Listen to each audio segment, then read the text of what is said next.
మీకెప్పుడైనా ఇలా అనిపించిందా? నేను మాట్లాడుతున్నాను కానీ, నేను చెప్పింది ఎదుటి వాళ్ళకు అర్థం అవ్వట్లేదు అని. మన అందరి లైఫ్‌లో అట్‌లీస్ట్ ఒక్కసారైనా ఈ సిట్యుయేషన్ ఫేస్ చేసి ఉంటాం. చాలామంది ఎంత ప్రయత్నించినా వాళ్ళ కమ్యూనికేషన్‌ని ఇంప్రూవ్ చేసుకోలేకపోతుంటారు. దానివల్ల లైఫ్‌లో చాలా స్ట్రగుల్స్ ఫేస్ చేస్తూ ఉంటారు. మీరు ఇంగ్లీష్‌లో మాట్లాడినా, తెలుగులో మాట్లాడినా మీ ఆఫీస్‌లో ఉన్న కొలీగ్స్‌కి అర్థం కాకపోవడం, మీరు మీ ఫ్రెండ్స్‌తో మాట్లాడుతున్నప్పుడు మీరు చెప్పింది వేరే ఉంటుంది, వాళ్ళకి అర్థమయ్యింది వేరే ఉంటుంది. దానివల్ల మిస్‌అండర్‌స్టాండింగ్స్ ఒస్తాయి. మళ్ళీ మీరు అలా కాదురా! నేనలా చెప్పలేదురా! అలా అనుకోకురా! తప్పుగా అర్థం చేసుకోకురా! అని పెద్ద పంచాయతీలుంటాయి. ఏదైనా ఇంటర్వ్యూకి వెళ్ళినప్పుడు కూడా మీ కమ్యూనికేషన్ బాలేదని రిజెక్ట్ చేస్తూ ఉంటారు. ఈ వీడియో లాస్ట్ వరకు చూడండి. నేను కొన్ని ప్రూవెన్ ప్రాక్టికల్ టిప్స్ చెప్తాను. అవి మీరు ఫాలో అవుతే మీ కమ్యూనికేషన్‌లో ఇక మీదట ఎటువంటి ప్రాబ్లమ్ ఉండదు. ఇంకెందుకు ఆలస్యం మరి చాయ్ పట్టుకొని కూర్చోండి మాట్లాడుకుందాం.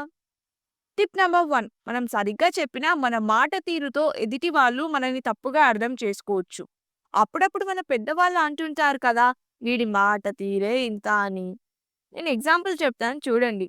మీరు మీ వైఫ్‌తో మాట్లాడుతున్నప్పుడు మీరు చెప్పింది తనకు అర్థం అవ్వలేదు అనుకోండి. నేను చెప్పింది నీకు అర్థం అవ్వలేదా? ఎప్పుడు అర్థం చేసుకోవు నన్ను. ఇలా అనే బదులు నేను సరిగ్గా చెప్పలేకపోయాను. మళ్ళీ ప్రయత్నిస్తాను అని అనండి. ఏ గొడవ ఉండదు. మీరు పనిచేసే ఆఫీస్‌లో మీ కింద పనిచేసే అతను సరిగ్గా వర్క్ చేయలేదు అనుకుందాం. "నీకు పని చేయడం రాదా? ఎప్పుడు ఇలాగే చేస్తావా? అన్ని తప్పులే. ఎప్పుడు చూసినా తప్పులే చేసుకొనొస్తావు" అని అనకండి. అలా నువ్వు అంటే ఆ మనిషి చాలా స్ట్రెస్ అండ్ ఇన్సల్ట్ ఫీల్ అవుతాడు. మీ గురించి నెగెటివ్‌గా అనుకునే ఉద్దేశ్యం కూడా ఉంటుంది. అలా కాకుండా నువ్వు చాలా బాగా వర్క్ చేశావు. కానీ అక్కడక్కడ చిన్న చిన్న మిస్టేక్స్ ఉన్నాయి. ఇవన్నీ ఫాస్ట్‌గా కరెక్ట్ చేస్తే ఇంకా బావుంటుంది అని చెప్పండి. ఆ పర్సన్ కూడా చాలా హ్యాపీగా ఫీల్ అయ్యి మీరు అడిగిన చేంజెస్ కూడా ఫాస్ట్‌గా చేస్తాడు. మీరు ఇక మీదట ఏం మాట్లాడాలన్నా ఒక్కసారి ఆలోచించండి. కరెక్ట్‌గా మాట్లాడండి. మీ పైన ఎదుటి వాళ్ళకి కూడా మంచి ఇంప్రెషన్ ఉంటుంది. మీతో ఎక్కువ సేపు మాట్లాడడానికి ఇష్టపడతారు. టిప్ నంబర్ 2 మనందరికీ మాట్లాడడం ఇష్టముంటుంది. కానీ వినడం మాత్రం అస్సలు ఇష్టముండదు. మీరు వేరే వాళ్ళు చెప్పింది సరిగ్గా వినకపోతే వాళ్ళకి ఎలా ఇంట్రెస్ట్ ఉంటుంది మళ్ళీ మీతో మాట్లాడడానికి? ఒకసారి ఆలోచించండి. అస్సలు ఇంట్రెస్ట్ ఉండదు కదా! మీరు నెక్స్ట్ టైమ్ మాట్లాడే ముందు ఎదుటి వాళ్ళు ఏం చెప్తున్నారో సరిగ్గా వినండి. ఎగ్జాంపుల్ మీ ఫ్రెండ్ ఏదో తన బాధ చెప్పుకుంటున్నాడు అనుకుందాం. నువ్వు ఓపిగ్గా విను. మధ్య మధ్యలో "ఓహ్! అవునా? ఏం జరిగింది? ఇలా జరిగిందా? అలా అయ్యిందా?" ఇలాంటి పదాలు వాడు. సో, వాళ్ళకి నువ్వు నిజంగా వింటున్నట్టు అర్థమవుతుంది. మా ఫ్రెండ్‌కి నేనంటే ఎంత ఇష్టమో, నేను చెప్పింది చాలా ఓపిగ్గా వింటున్నాడు అని మీ ఫ్రెండ్ అనుకుంటాడు. అలాగే నువ్వు కూడా వాళ్ళు చెప్పింది మొత్తం అయిపోయాకనే నువ్వు మాట్లాడు.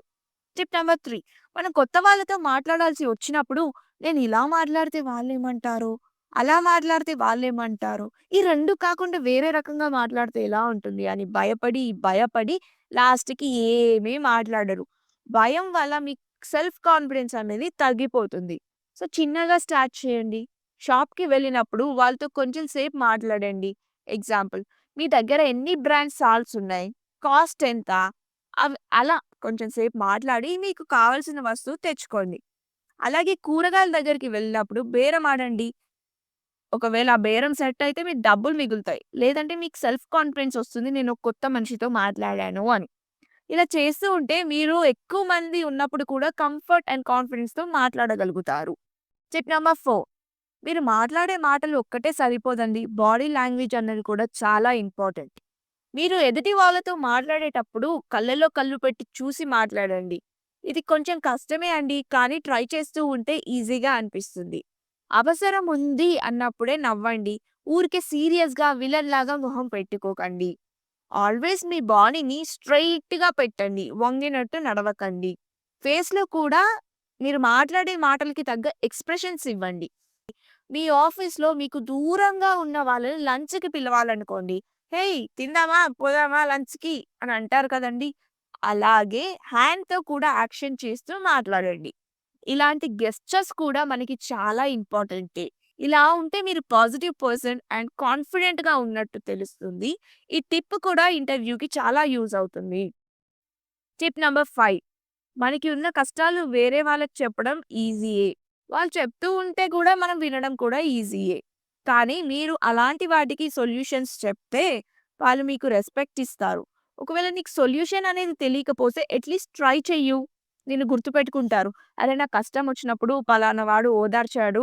నాకు సొల్యూషన్ ఇవ్వడానికి ట్రై చేశాడు. నాకు ఆన్సర్ చెప్పడానికి ట్రై చేశాడు అని. ఎగ్జాంపుల్ మీ ఫ్రెండ్ ఏదో బాధలో ఉన్నాడనుకోండి. నువ్వు "ఆ! అవునా? అట్లనా?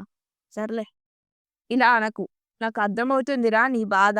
మనం ఇద్దరం కలిసి నీ బాధని ఎలా దూరం చేయాలో ఆలోచిద్దాం" అని ఇలా డిస్కషన్ స్టార్ట్ చెయి. నీకు పాసిబుల్ అయినంత వరకు ఐడియాస్ ఇవ్వు. టిప్ నంబర్ 6 వేరే వాళ్ళు మాట్లాడుతున్నప్పుడు నువ్వు మధ్యలో పానకంలో పుడకలాగా వెళ్లి డిస్టర్బ్ చెయ్యకు. నువ్వు చెప్పేదేమైనా ఉంటే వాళ్ళు మాట్లాడడం అయిపోయినాక లాస్ట్‌లో చెప్పు. ఎప్పుడు నెగెటివ్ టోన్‌లో మాట్లాడకు. పాజిటివ్‌గా, ప్రశాంతంగా మాట్లాడు. అవసరం ఉన్నప్పుడు థాంక్స్, ప్లీజ్ ఇలాంటివి యూజ్ చెయ్యు. మరీ ఎక్కువ గట్టిగా కూడా అరవకు. కొంచెం తక్కువగా, కొంచెం స్లోగా, కోపంగా కాకుండా ప్రశాంతంగా మాట్లాడు. టిప్ నంబర్ 7 ప్రతిరోజు ఒక చిన్న గోల్ పెట్టుకోండి. ఎలాగైనా కమ్యూనికేషన్‌లో ఇంప్రూవ్ అవ్వాలి అని. ఎగ్జాంపుల్ ఒక కొత్త వ్యక్తితో మాట్లాడండి రోజు. లేదా ఎవరికైనా జెన్యూన్ కాంప్లిమెంట్ ఇవ్వండి. ఈ 2 కాదు అనుకుంటే ఒక అద్దం ముందు నిలబడి 5 నిమిషాలు ఏదైనా స్పీచ్ ఇవ్వండి. ఇలా చేస్తూ ఉంటే, ఇలా మాట్లాడుతూ ఉంటే మీలో మీరే చాలా మార్పులు గమనిస్తూ ఉంటారు. ఈ చిన్న పనుల వల్ల మీరు మాట్లాడే విధానంలో చాలా మార్పులు వస్తూ ఉంటాయి. మీరు కమ్యూనికేషన్‌ని ఇంప్రూవ్ చేసుకోవడం అంత కష్టమేమీ కాదు. కొంచెం ఎఫర్ట్స్ పెడితే చాలు. మీరు లైఫ్‌లో సక్సెస్‌ఫుల్ పర్సన్ లాగా మారతారు. ఈ రోజు నుండే, ఇప్పటి నుండే నేను చెప్పిన టిప్స్ ఫాలో అవుతూ ఉండండి. మీ పర్సనల్ అండ్ ప్రొఫెషనల్ లైఫ్‌లో చాలా మార్పులు వస్తూ ఉంటాయి. మీకు ఏ టిప్ బాగా నచ్చిందో కామెంట్ సెక్షన్‌లో నాకు చెప్పండి.